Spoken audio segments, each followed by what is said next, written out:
Bismillahirrahmanirrahim. Assalamualaikum warahmatullahi wabarakatuh. Alhamdulillahi rabbil alamin. Wassalatu wassalamu ala ashrafil mursalin nabiyyina Muhammadin wa ala alihi wa sahbihi wa man tabi'ahum bi ihsanin ila yaumiddin. Yang saya hormati seluruh Dewan Asatidz dan juga Dewan Ustadzah dan juga semua yang ikut ke dalam kepengurusan di dalam Pondok Pesantren Habibus Salam, dan juga kepada bapak-bapak dan juga ibu-ibu wali santri semuanya, yang tidak lupa juga kita muliakan. Begitu juga kepada seluruh santri baik putra maupun putri yang semoga senantiasa Allah Subhanahu wa taala limpahkan kepada taufiknya kepada kita bersama. Tentu kami ucapkan ahlan wa sahlan wa marhaban, selamat datang, dan juga ucapan terima kasih yang sebesar-besarnya terutama kepada bapak-bapak dan ibu sekalian atas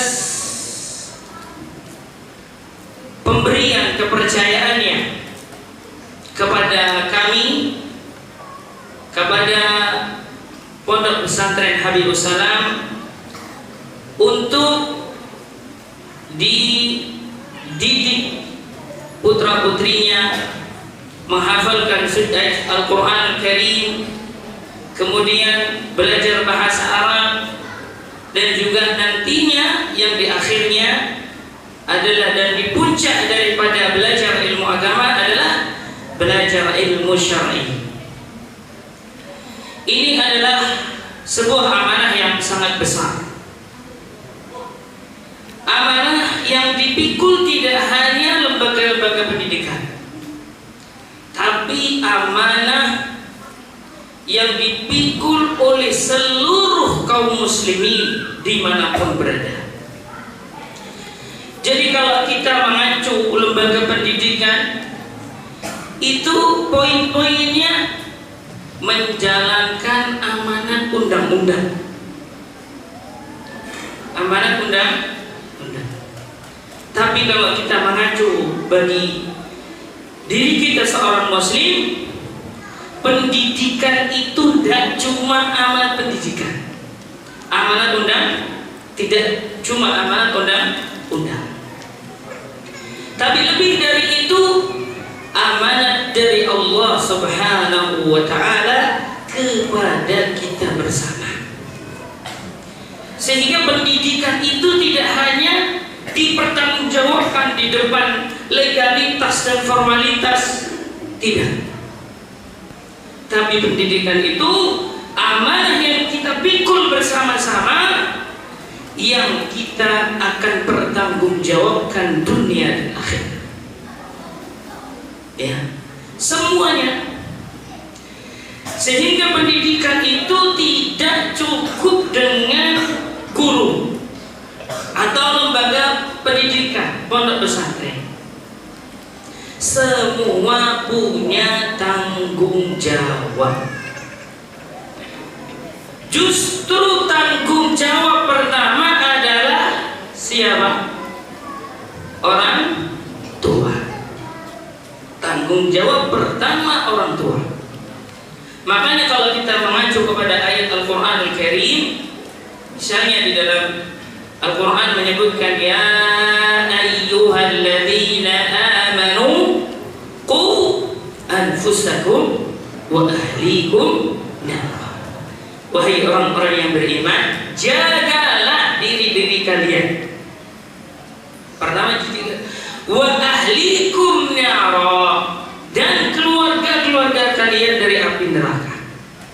Dan masuk di dalamnya keluarga adalah istri, anak, dan yang menjadi tanggung jawab pertama di dalam keluarga.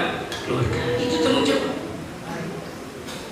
Jadi kalau ibarat di pemerintahan, orang tua itu justru pemegang SK pertama dari Allah Subhanahu wa Ta'ala untuk menjadikan tanggung jawab putra-putrinya, ya, untuk menjadi tanggung jawab putra-putrinya, pendidikannya semuanya sampai akhirat, ya.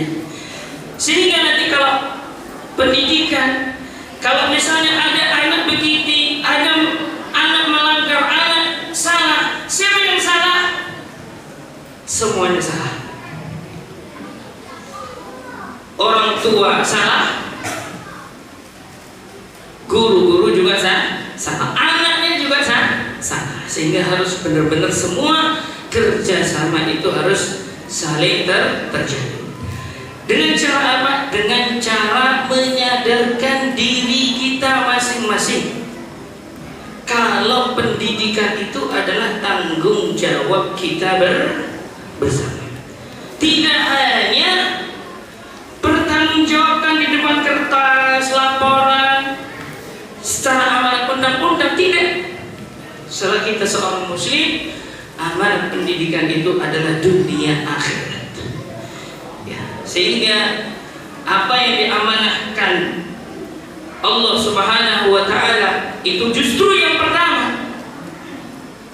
Kalau amanat undang-undang kita lakukan tapi amanat Allah tidak lakukan, apa gunanya? Hanya bisa mempertanggungjawabkan di depan manusia, tapi kita tidak sanggup mempertanggungjawabkan amanat ini di depan, di hadapan Allah Subhanahu wa Ta'ala. Oleh karena itu, tentu di poin yang pertama ini kami ucapkan terima kasih yang sebesar-besarnya kepada bapak-bapak ibu sekalian atas pemberian amanah ini, ya, amanah yang besar, ya, kepada kita, khususnya Pondok Pesantren Habibus Salam, ya, untuk bersama-sama bersinergi untuk mendidik putra-putrinya untuk menjadi apa yang diharapkan, yaitu apa yang sesuai dengan keridhaan Allah dan Rasulnya, untuk bermanfaat juga bangsa dan negara. Tidak bisa, ya, sendirian tidak bisa. Harus semua elemen harus bertanggung jawab, dan itu harus kita tanamkan semuanya dari diri kita masing-masing. Kemudian Bapak Ibu sekalian yang dirahmati Allah Subhanahu wa Ta'ala, poin kedua yang ingin saya tekankan, bahwa namanya pendidikan dan belajar itu membutuhkan proses yang sangat panjang. Proses yang sangat panjang. Tidak seperti sulapan bin salabin, dan semua proses panjang. Dan setiap proses itu masing-masing orang berbeda-beda, ya, berbeda-beda. Ada kalanya yang cepat, jadi program pondok diikuti dengan baik, dengan lancar, anaknya juga nurut peraturan-peraturan, kemudian tidak banyak melanggar, sehingga pendidikan secara akademis diikuti dengan baik, dan pendidikan secara akhlak juga diikuti dengan baik. Ada kalanya seperti itu. Tapi ada kalanya di dalam sebagian di antara putra-putri kita yang butuh proses lebih dari itu. Terkadang seperti itu. Ada di kalanya ada kendala di akademis, ada kalanya ada kendala di dalam pendidikan akhlak. Itu semua kita selaku orang tua tidak boleh berputus asa. Itu semua bagian daripada proses pendidikan. Ada kalanya, ini pengalaman kita, ada kalanya memang anak itu harus mendapatkan teropong. Ini beberapa kasus yang sudah kita alami selama beberapa tahun. Tapi ada kalanya justru dengan di drop out itu membawa kemaslahatan anak itu di masa yang akan datang. Dan itu sudah berapa kali kita mendapatkan itu. Kadang-kadang kenapa? Karena di dalam pondok sudah bagaimana anak ini supaya menjadikan pendidikan akhlaknya berhasil, itu sudah mentok dengan cara apapun. Ditegur sudah gak bisa, dikasih sanksi gak mau ngerjakan, dikasih tetap dan tetap, berkasih SP tetap lagi, SP 2 tetap lagi, SP 3 tetap lagi, dan gak mungkin kita memakai kekerasan.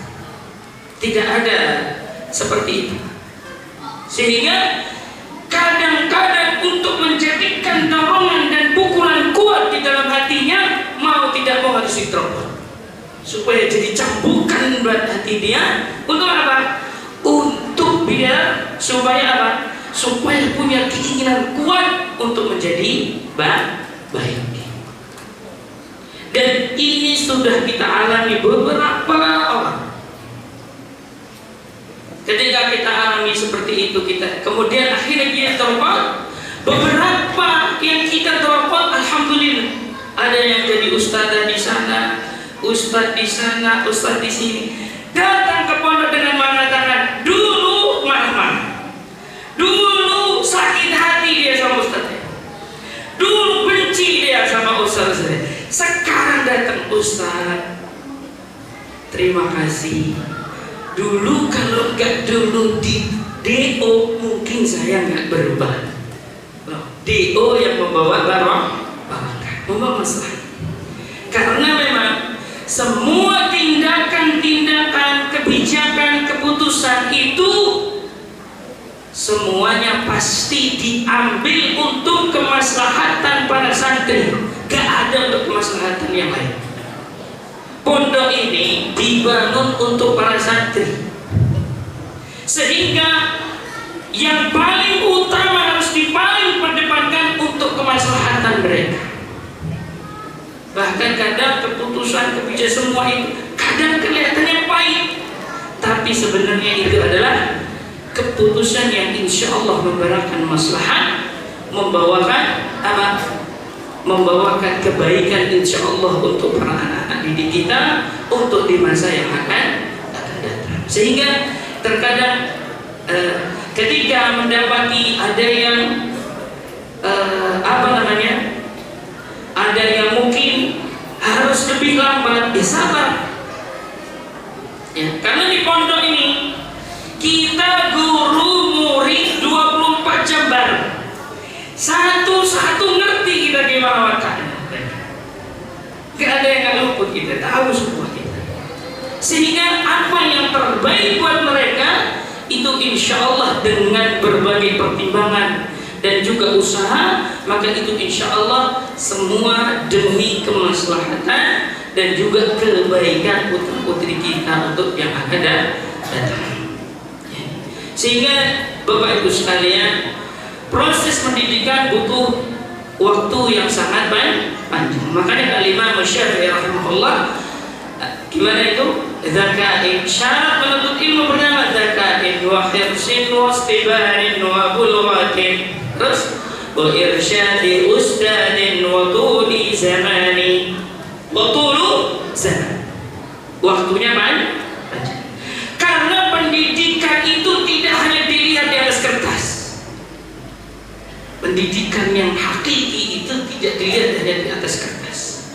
Pendidikan itu mencakup seluruh komponen. Justru yang paling penting adalah bagaimana pendidikan yang diajarkan itu bisa masuk ke dalam jiwa sanubarinya, sehingga butuh proses yang panjang.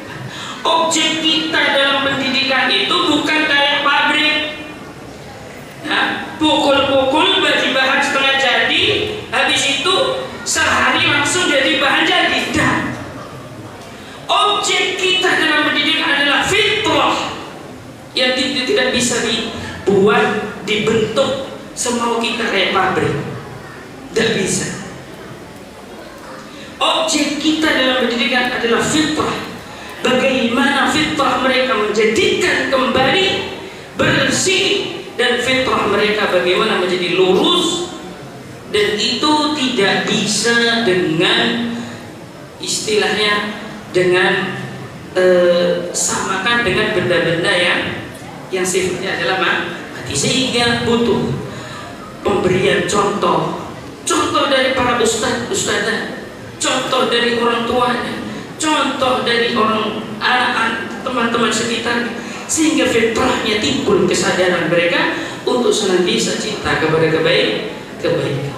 Belum lagi dengan cara-cara bagaimana menyadarkan mereka dengan cara berbagai macam cara untuk menumbuhkan fitrah mereka, menjadikan fitrah yang lurus, sehingga pendidikan ini tidak makanya sampai ketika Imam Ahmad rahimahullah, ya Imam, kapan kita sampai belajar itu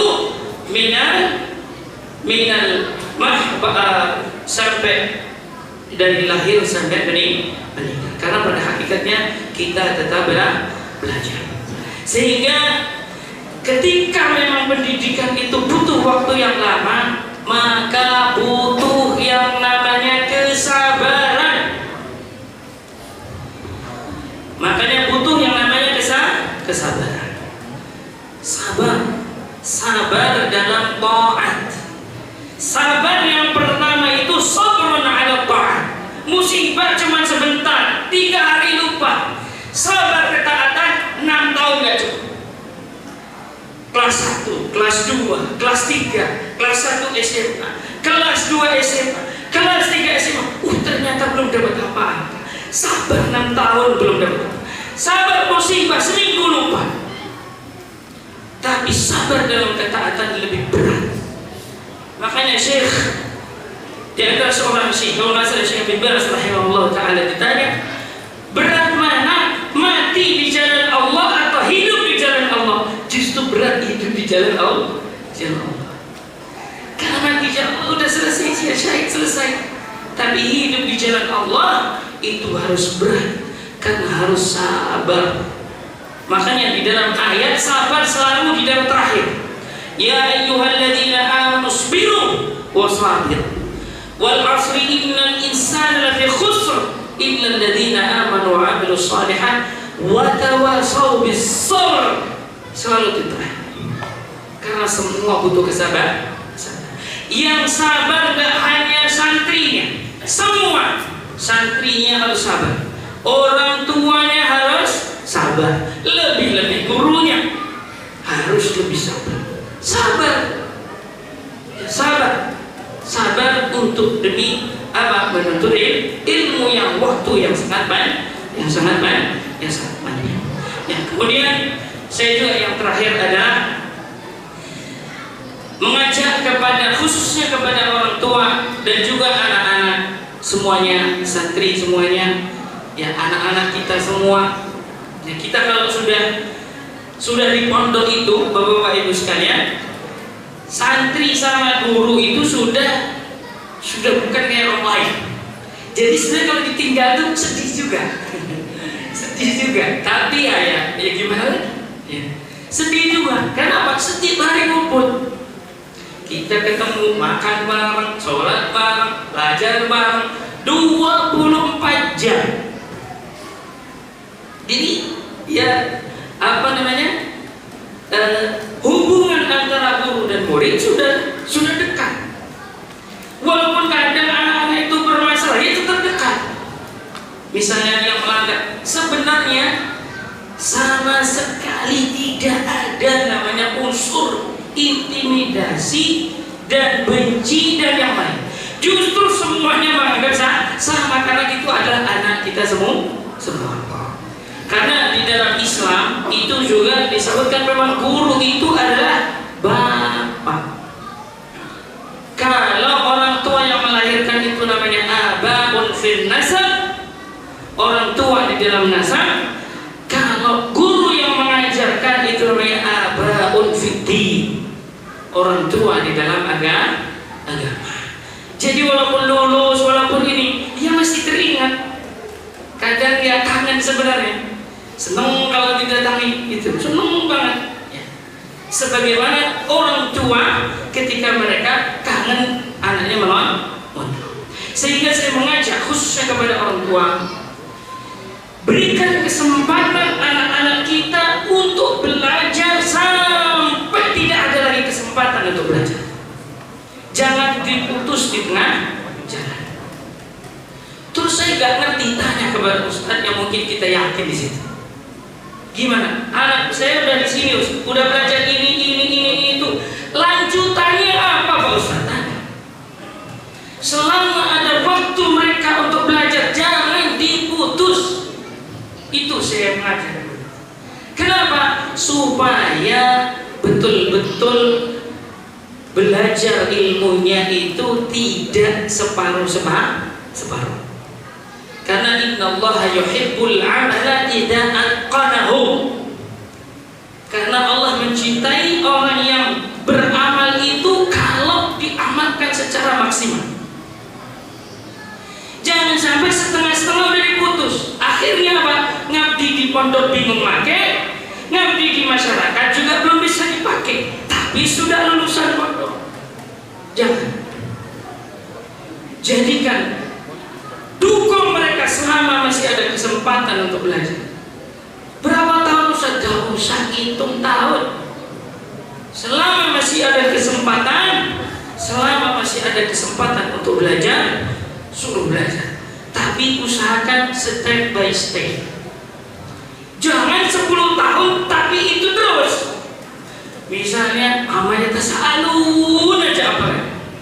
Atau belajarnya apa? Anak belajarnya dasar bahasa Arab aja 10 tahun. Nanti nggak ada hasil. Belajar terus tapi dirancang supaya bertingkat-tingkat. Dari mulai dasar, hafal Quran selesai, dasar-dasar bahasa Arab selesai Al-Quran, selesai ilmu dasar-dasar bahasa Arab. Gimana setelah ini belajar apa? Di mana lembaga yang memfasilitasi ini? Bawa ke sana. Supaya apa? Betul-betul maksimal, supaya betul-betul sepenuhnya di dalam belajar menuntut ilmu. Sudah Al-Quran, alhamdulillah udah selesai. Bahasa Arab sudah mulai selesai, sudah cukup. Sekarang ilmu, alat-alat ilmu syar'i, belajar. Supaya kalau nanti maksimal belajarnya, mengabdi di pondok benar-benar bisa dimakan manis, bisa dirasakan oleh para santrinya. Ngabdi di masyarakat benar-benar bisa dirasakan manis oleh masyarakat ilmunya. Jadi tidak setengah-setengah. Makanya harus didukung. Tanya, ini lanjutnya apa Pak Ustaz? Siapa saja yang kira-kira kita anggap itu adalah seorang yang alim? Tanya. Udah belajar ini, seharusnya belajar kemana? Supaya di ini belajar lanjutannya. Tanya. Sehingga nanti benar-benar putra-putri kita bisa belajar dengan maksimal, belajar agamanya maksimal, Al-Quran maksimal, bahasa Arab maksimal, dan ilmu syar'i maksimal. Dan bisa saya pastikan 6 tahun tidak cukup, apalagi 3 tahun. 3 tahun itu hanya fokus Al-Quran dan fokus bahasa Arab. belum belajar ilmu syar'i. Belajar ilmu syar'i, dasar-dasar ilmu syar'i hanya ada baru di SMA, dasar-dasar. Lanjutannya belum ada, pendalamannya belum ada, sehingga harus hidup. Kok lama banget itu 2 tahun jadi alim mana? Itu namanya karbit kalau gitu. Gak jadi. Dan alhamdulillah 3 tahun sebagian sudah ada yang lebih 15 juz Al-Qur'annya.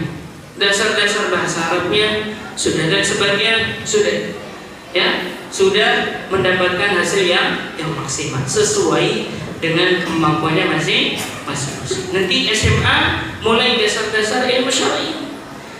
Baru dasar-dasar. Kita harapkan kenapa harus didukung lagi? Biar ada belajar ilmu syar'i lanjutan. Setelah belajar ilmu syar'i lanjutan, ada pendalaman ilmu syar'i. Balik, masya Allah, mateng.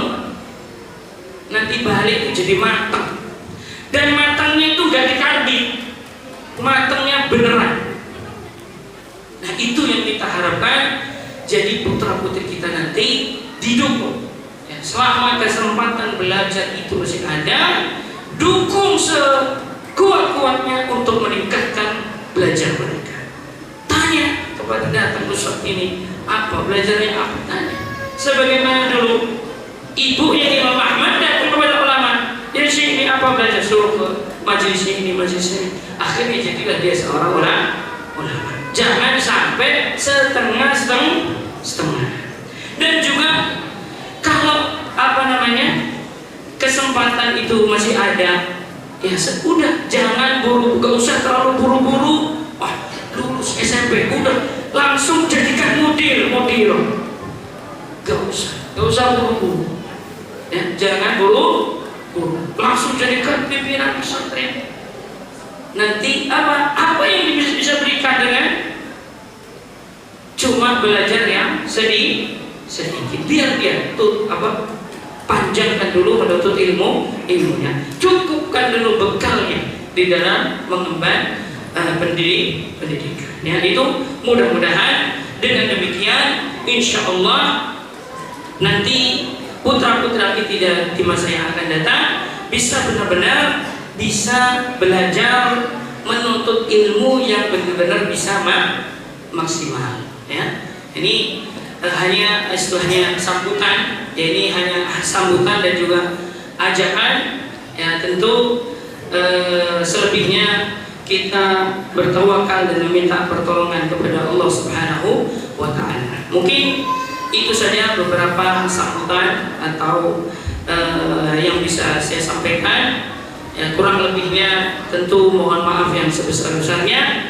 Kita tutup. Wassalamualaikum warahmatullahi wabarakatuh.